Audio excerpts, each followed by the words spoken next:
welcome to The View from Abroad, Season 2. I'm Teresa Norton, and this is the podcast where we look back on weekly newspaper columns I wrote between 1993 and 2000 on all sorts of topics. And what we're doing is we're unpacking it to see what has changed in the world and in ourselves in the past 30 years. And when I wrote those columns, I was living and working and raising a family in Hong Kong. And I now live in Lisbon, and that is where I met today's guest.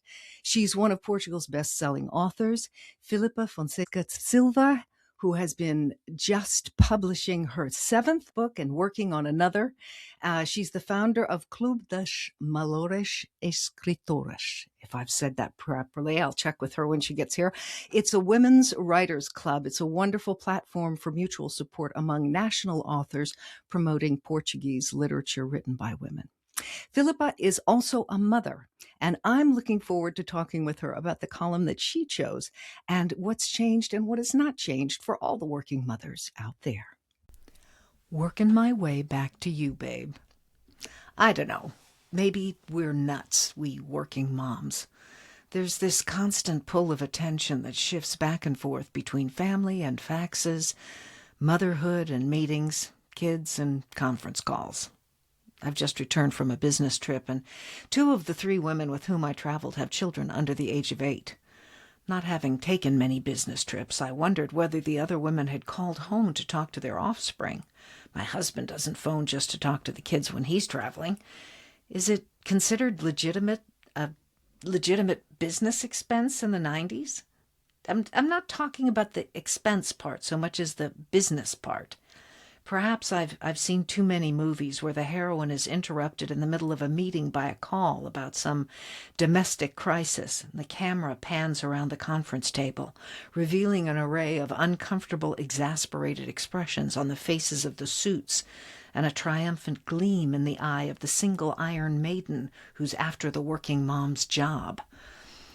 The kids are fine, I thought. It's 2 nights. I'm not on holiday. This is a business trip. Of course, I made that call. Hi, Sammy. What's up? Nothing. I miss you. I miss you too. Want to talk to Gracie?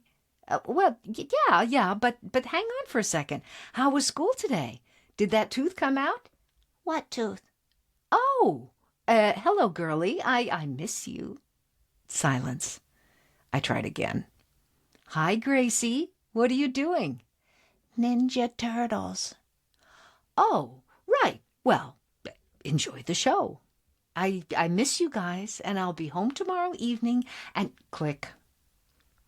Later that night, I met my associates for a drink, and eventually the conversation turned to our children. I was relieved when they both volunteered that they'd spoken with their kids earlier, and I was comforted that their children didn't speak back to them either. Times have changed, sighed a working mother of an 8-year-old daughter. When I was a girl, a long-distance call from a relative was a big deal. I'd wait in line behind my brothers and sisters, mentally cataloging in order of importance the news in brief of my young life. I called my daughter tonight, and all I got was, "I'm watching Snow White. Talk to Jessie." Was your son any more responsive? I asked, reflecting on my fleeting exchange with Sam. I don't have a son. Jessie is the cat. I spent 5 minutes on the phone with a cat.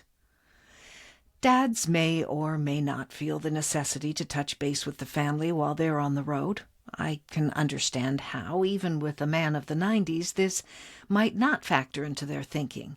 If I were traveling for an extended period of time and had to submit my hotel bill for reimbursement to a large company, a long-distance call home every night to talk to the cat might not be considered a legitimate expense by the corporate bean counter.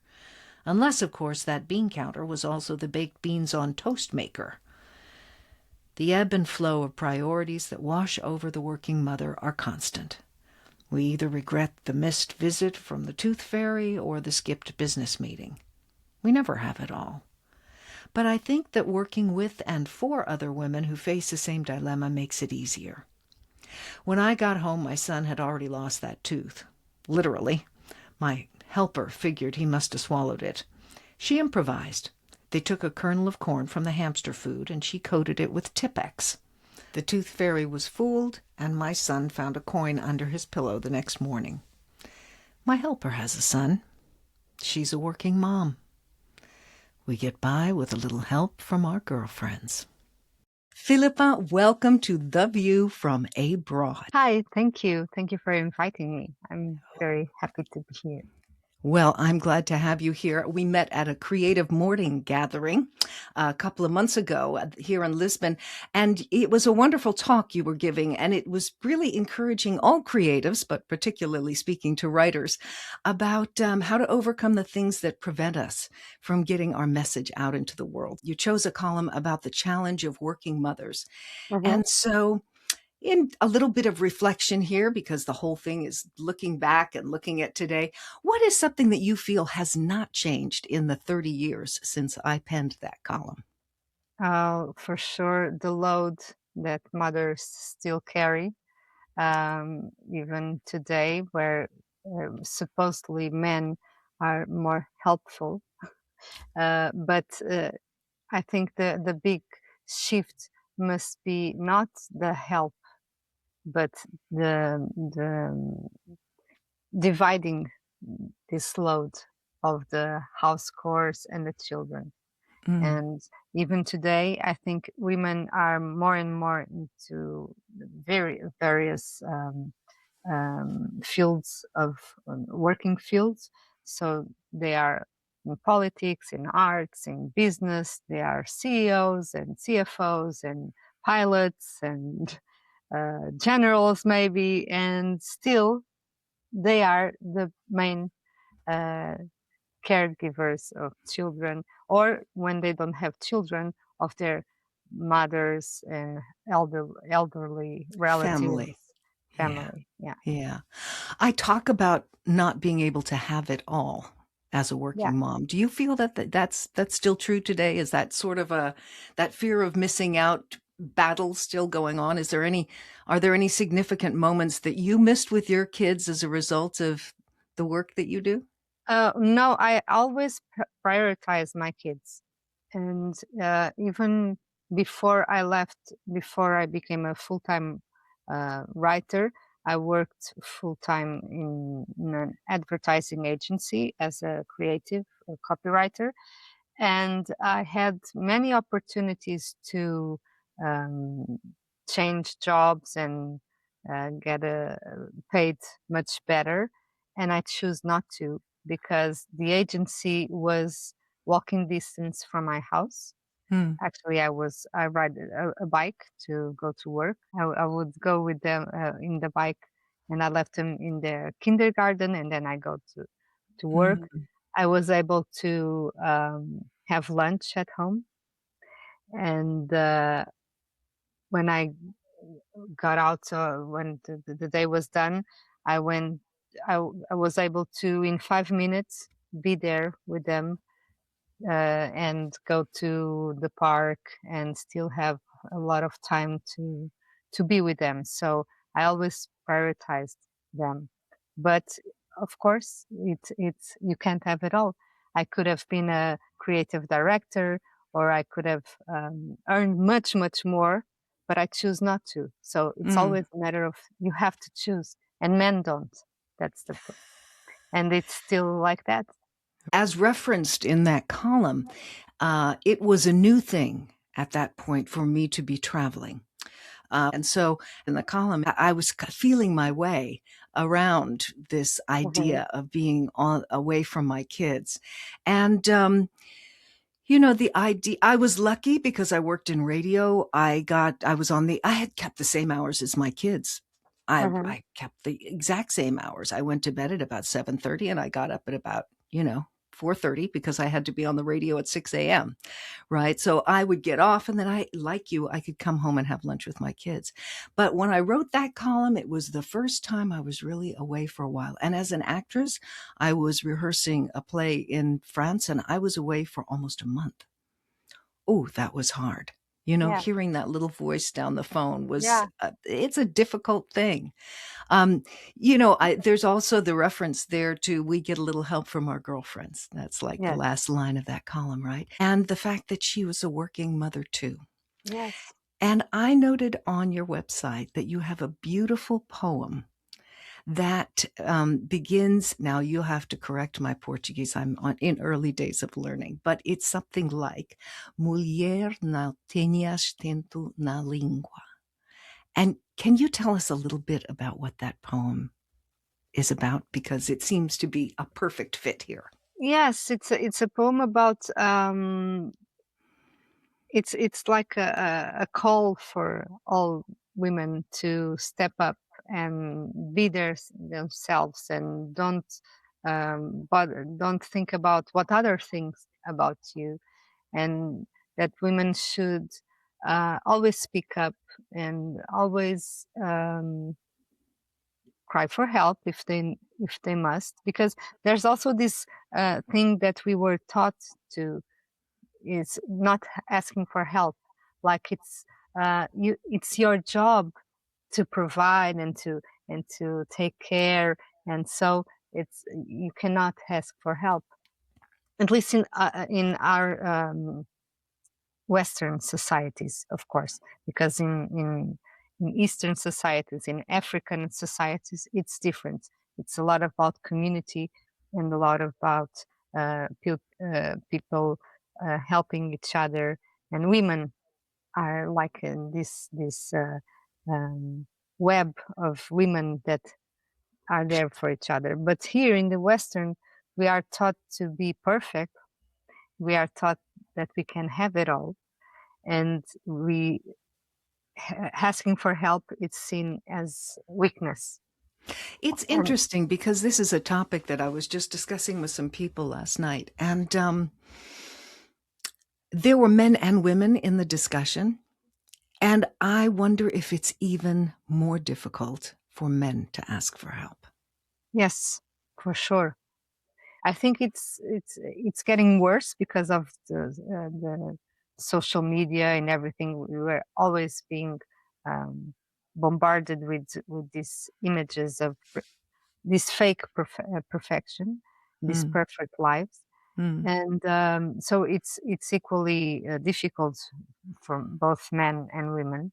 But women have this other level of difficulties of centuries of patriarchy, teaching them to be quiet, to calm down, to not make a fuss. If you speak too loud, you're hysterical. You're not supposed to fight.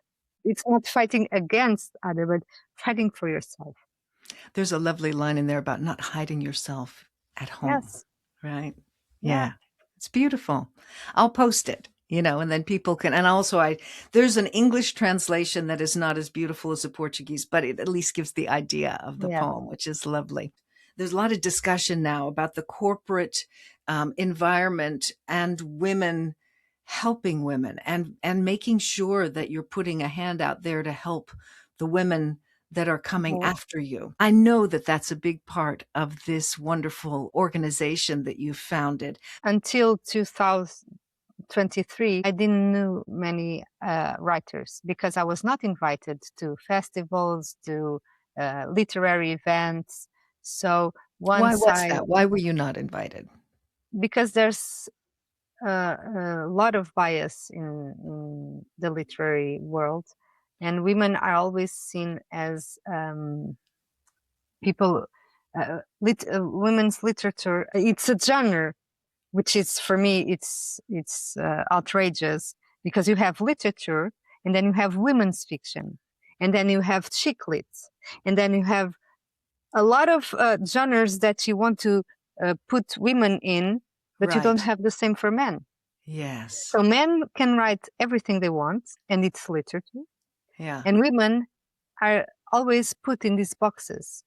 Right. And if you're not if you don't come from the academic fields, or if you didn't win a prize, or if very literary critics never wrote about your books, you're just ignored. You don't have a chance. You don't get invited to anything. So at first, all those years until 23, I thought it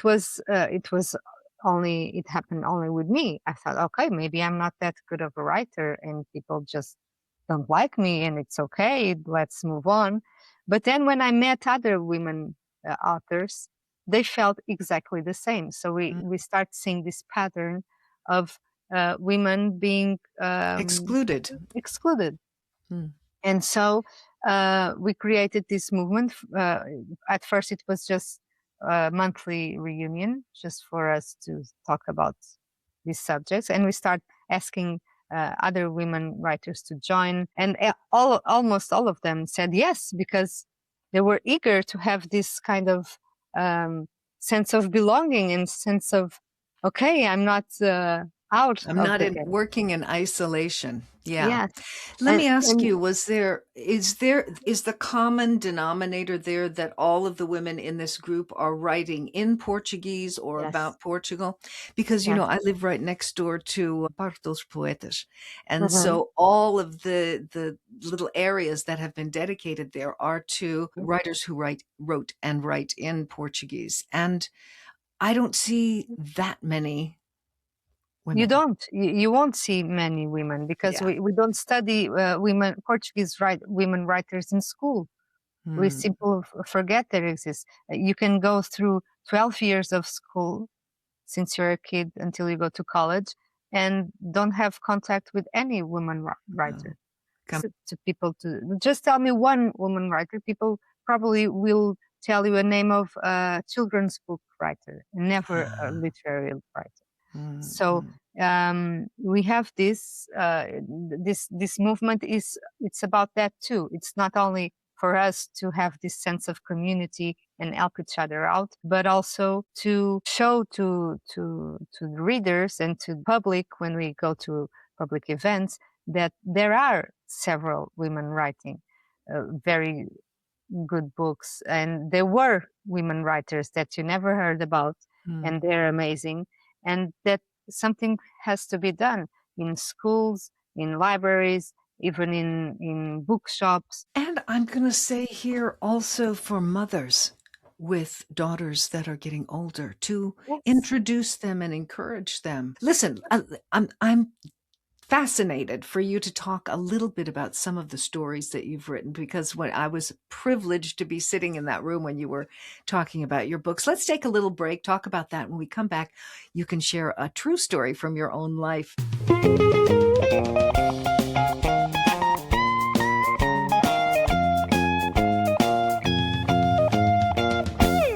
Okay, here we are back again. And Filipa, can you please share a little bit about some of you 7 novels, children, you have written some children's book, so many essays and short stories. Talk a little bit about some of your favorite books. Well, my favorite book is always the last book, the latest book, which in this case is The Women Behind the Wall. I just launched it a few weeks ago. And it's about a woman that for more than 15 years, she was a mistress to this married man. And it's a story about guilt and about this sense of you're not enough to have it all, and you should women that stay in these situations because sometimes they have lack of self-respect, or they just don't believe that they deserve better than that. So I think we have many literature about adultery and these affairs, but it's never about the mistress. It's always about the wife that is cheated, or it's about the wife that is cheating, but it's never about the mistress, the one that, and this society that always blames women. You blame the wife because she was the one who didn't give enough attention to the husband. So that's why he went out to search for something new. And then you blame the mistress because she was like this. A homewrecker. Yes. And she's this beast. So man is always, oh, he's a saint. But he's the one who cheated. He's the one who had someone at home that he should respect. But somehow society teaches to hate women and to put women against each other, when in this case, we should blame the men. because he was the Yes, one. it's interesting too, because in all cases, I'm just thinking about this. In every case, we don't look at the man being a victim in this, but we look at both of the women as being victims. The wife has been wronged, and the poor mistress is. I think there are probably some women. I know some women who prefer to date married men because they don't want the entanglement of marriage. They just want. So I don't know. It's an interesting topic to explore. But the Yeah. best part of the story, do you give away the story if you tell what the Oh title yes, means? this is the part of the story that it's true. It's that this man at some point in the relationship, and this is the true story. He bought the apartment next to her apartment, and they tore down a wall and to join the two apartments, and so they lived like in this big apartment, the two of them. But when his family came to visit him, because this was in different cities, there was this fake wall to to close. So the mistress was behind the wall, always behind the wall, listening to him and his family in the other side. And this is disturbing for me. This is what Mm. uh, keep me up at night until I wrote this story. So all my books are, except one, Brave Green World, which is a dystopian novel, but all of my books are contemporary fiction. So Mm. I like to grab someone that you might know, someone who could be your next door neighbor, people that we always think that they don't have nothing to tell, but I'm fascinated with these small stories.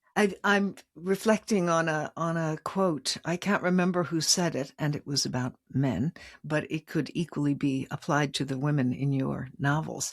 And it says, "Every man has a public life, a private life, and a secret life."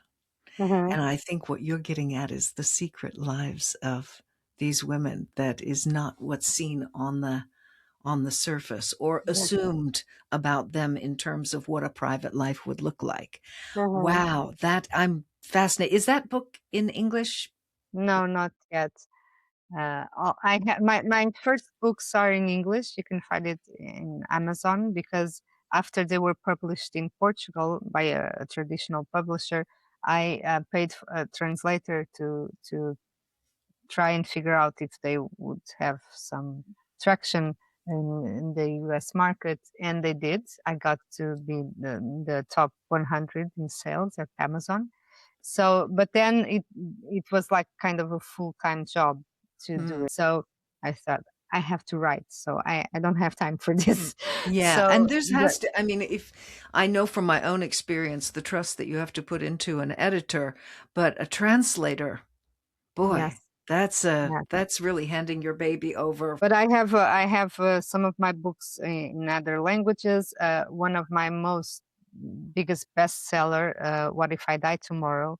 It was like one of the best-selling books in Rio de Janeiro Book Fair last year, and it's about a 80-year-old woman that has a sex life, and Mm. she goes to Tinder and everything. So it's very fun. It's going to be adapted to film. All my books have this very cinematic Well, approach. isn't O Elevador?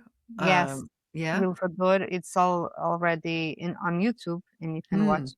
it for free. It's a short film, 30 minutes, and you have subtitles if you cannot understand Portuguese. And also the Brave Green World is being adapted to a series. Idea of particularly this one about the mistress behind the wall, you can feel how a series could unfold with that. That's Yeah. lovely. Okay, well, listen, thank you for sharing that. I'm gonna your website is Fonseca Silva, and we will also put that on the contributors website so that you can have a look at all of the wonderful work that Filipa has done. But now we're going to get back and find out what true story was stimulated by that column.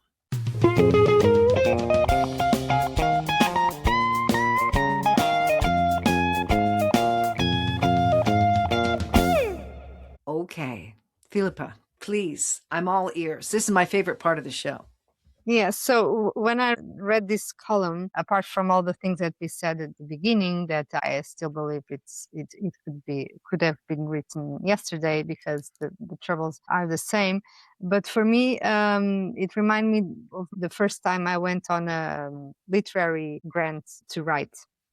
And even in the Women Writers Club, we asked each other, especially the ones that were mothers, if any of us would already applied for these grants that you can go for months, sometimes 2 months abroad or somewhere and just write.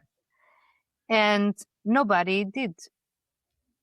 And everybody said, I can't because I have kids or I have parents or I have someone to take care.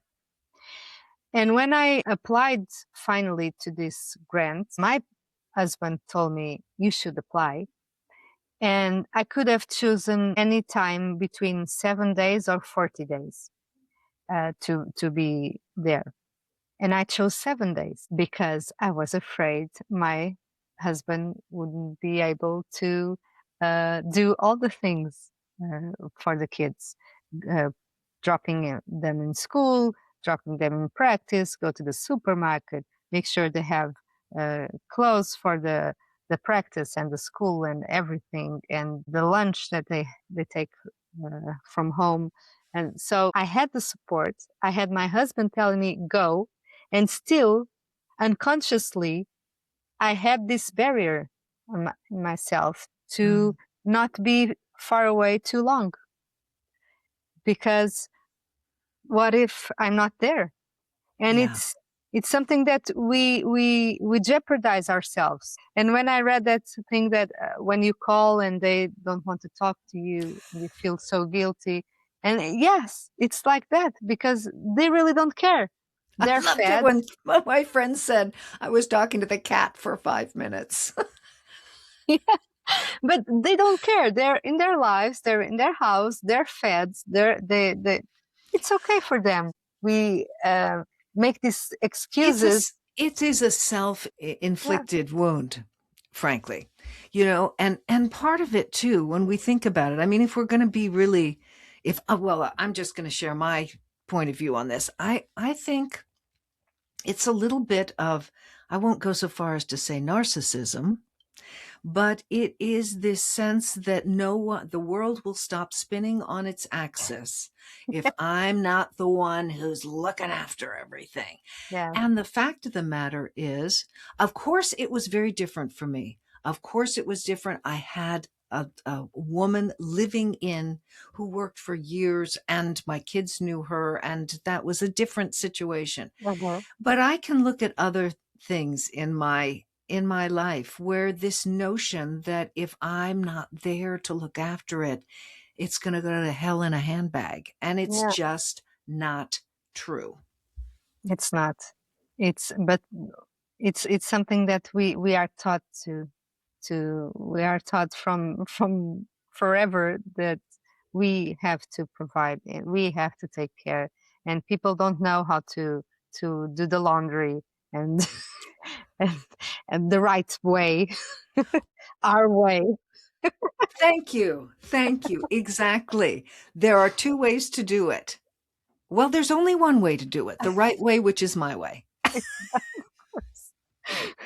And then I was checking on my husband. Oh, are you okay? Is it being too hard? And said, no, it's okay. They're wonderful. Are they eating? Are they sleeping? And when I was there, and it was amazing to be all by myself and writing. It was in Prague, this grant, so it was beautiful. I've never been to Prague before, so in the morning I would just go out and see this beautiful city. In the afternoon I would write all day and all afternoon, and no time to eat, no time to sleep. It was amazing. And when I was coming back, I thought I should have applied for the 40-day grant. Why did I just apply for a 7-day grant? I was so stupid. As I got further along and did more and more travel, My best friend in Hong Kong was a woman, was because she passed away sadly from colorectal cancer, Yeah. but she traveled with her work too. And we used to talk about that wonderful feeling when you get to the airport and suddenly it's like, I'm not anybody's wife, I'm not Yes. anybody's mother, I am a Yes. broad abroad. Yes. That's the feeling. It's amazing. It's amazing feeling. And to not have a guilt trip around that. I have to say, like, similar to your story, and thank you for sharing that. My ex-husband at the time, who traveled all the time with work, said to me, go, absolutely go. Do not Yeah. worry. You should not feel guilty. He was not a big one about feeling guilty. I kind of brought that with me from childhood and could find a Yeah, million and ways to feel. sometimes we just miss them a lot. We miss our kids, so we project that they're missing us too, and maybe they are, but they're not sad, and they just okay. They miss us, and they know that we will come back, and it's okay. And but for us, it's like oh, that thing that you said. Oh, I'm missing the tooth that fell. Oh no. So Yeah. what? They have lots of other tooth to fall. So That's right. There's plenty of teeth in that mouth to fall out.